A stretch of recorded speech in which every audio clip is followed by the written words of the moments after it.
ചപ്പാത്തി, ചോറ്, അപ്പം, ദോശ ഏതിൻ്റെ കൂടെ വേണമെങ്കിലും കഴിക്കാൻ പറ്റുന്ന ഒരു ഉരുളക്കിഴങ്ങ് മസാലയായിട്ടാണ് ഞാനിന്ന് വന്നിട്ടുള്ളത്. എല്ലാവർക്കും ഷഹബാസ് കിച്ചൻ്റെ മറ്റൊരു വീഡിയോയിലേക്ക് സ്വാഗതം. ഇതേ സൈസിലുള്ള 5 ഉരുളക്കിഴങ്ങാണ് എടുത്തിട്ടുള്ളത്. ഇത് നമുക്കിനി കുക്കറിലിട്ടൊന്ന് വേവിച്ചെടുക്കണം. കുക്കറിലിടുന്ന സമയത്ത് ഓരോന്നിനും താഴ്ത്തി 2 സ്ഥലത്ത് മുറിച്ച് കൊടുക്കുക. പെട്ടെന്ന് നമുക്കിത് വെന്ത് കിട്ടും.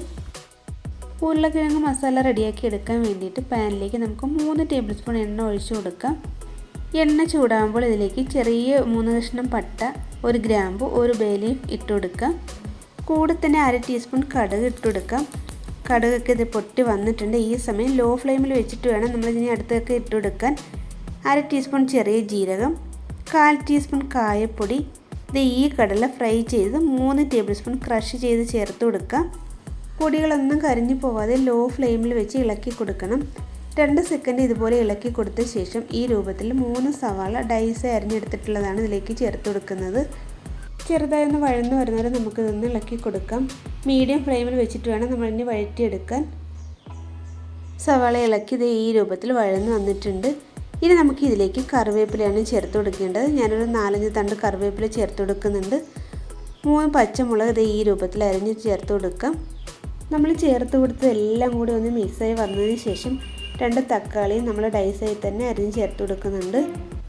തക്കാളി ഒന്ന് കുഴഞ്ഞ പരുവത്തിലായി വരണം.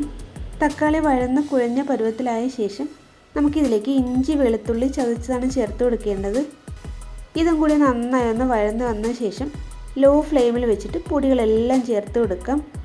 1/4 ടീസ്പൂൺ മഞ്ഞൾപ്പൊടി, 1/2 ടീസ്പൂൺ മല്ലിപ്പൊടി, 1 ടീസ്പൂൺ കാശ്മീരി ചില്ലി, 1/2 ടീസ്പൂൺ എരിവുള്ള മുളക് പൊടി, 1/4 ടീസ്പൂൺ ഗരം മസാല. ഇത്രയും കൂടി ചേർത്ത ശേഷം നന്നായി ഒന്ന് മിക്സ് ചെയ്ത് കൊടുക്കാം.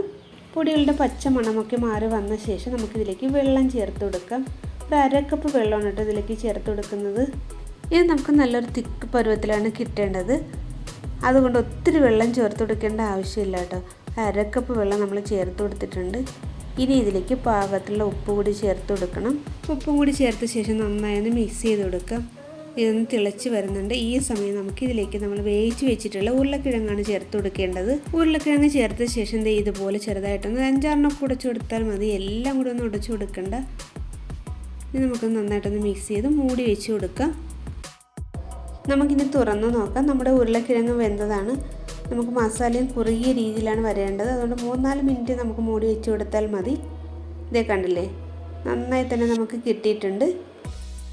എല്ലാവരും ഇതുപോലെ ഒന്ന് ട്രൈ ചെയ്ത് നോക്കുക. നിങ്ങൾക്ക് തീർച്ചയായിട്ടും ഇഷ്ടപ്പെടും. അത്ര ടേസ്റ്റാണ് ഈ മസാലയ്ക്ക്. കുറച്ച് നാളുകൾക്ക് ശേഷമാണ് വീണ്ടും നമ്മൾ വീഡിയോകൾ ഇടാൻ തുടങ്ങിയത്. 5 വീഡിയോ ആയപ്പോൾ തന്നെ നമുക്ക് 14 പേർ കൂടി വന്നു സബ്സ്ക്രൈബേഴ്സായി. നമ്മളെ സംബന്ധിച്ച് ഒരാൾ കൂടിയാലും ഭയങ്കര സന്തോഷമാണ് കേട്ടോ. സബ്സ്ക്രൈബേഴ്സ് ആയിട്ടുള്ള എല്ലാവരോടും ഒത്തിരി നന്ദിയുണ്ട്. നമ്മുടെ ചാനൽ കാണുന്ന നമ്മുടെ റെസിപ്പി ഇഷ്ടപ്പെടുന്ന എല്ലാവരും സപ്പോർട്ട് ചെയ്യുക. അടുത്ത വീഡിയോയിൽ വരുന്നവരെല്ലാവർക്കും ബൈ.